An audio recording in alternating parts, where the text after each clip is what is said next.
Sweetback's Baadasssss song. Director, writer, star, Melvin Van Peebles. Foundational Black American.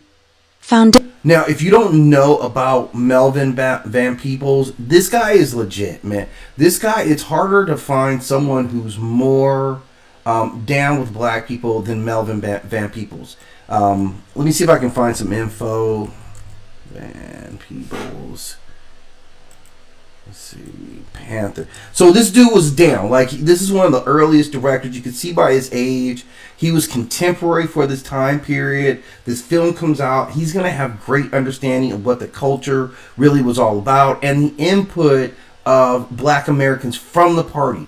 You can see it says that Black Panther environment was publicly supported and promoted by the Black Panthers. So right off the gate, we're seeing a big pushback. Melvin Van Peebles, because of what he's been in the community, he's unimpeachable when we talk about his connection to the actual community. Like what Melvin Van Peebles actually meant to the Black Panthers and the black community, man, he's certified, right? He's 100% certified. So this is one of the earliest depictions that of the Black Panthers I think was a good depiction because of where it was coming from. Whose insights were being put into the movies and who they actually cared about when they were coming and who funded it, right? Where your movies get funded at says a lot about ultimately what the project's going to be able to do, how far it can go, how far it has to pull back.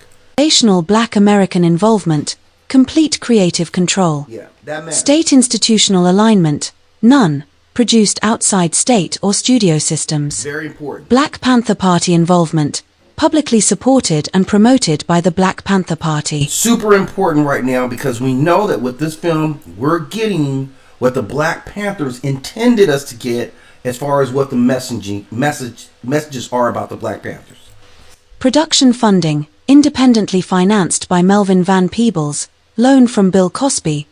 That's interesting. I would not have thought, but yeah, Bill Cosby was a contemporary at this time. I never heard Bill Cosby talk about the Panthers. I never heard him say anything, but obviously he was allowing his dollars to speak in what he deemed as important representation.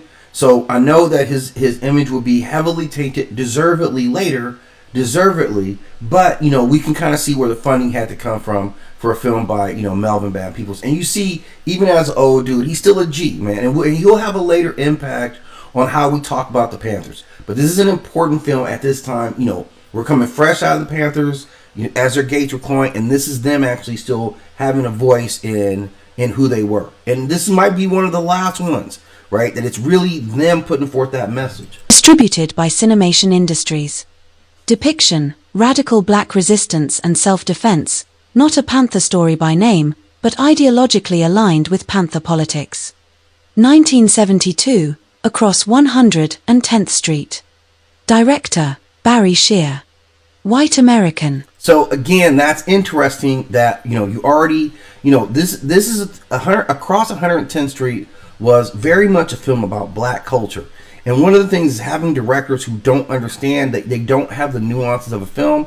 But I'll let the rest of this play out so we can really analyze like what we're seeing in terms of the myth of who the Black Panthers were and maybe why we have these perceptions of them now. And I'm gonna pull some things out of this.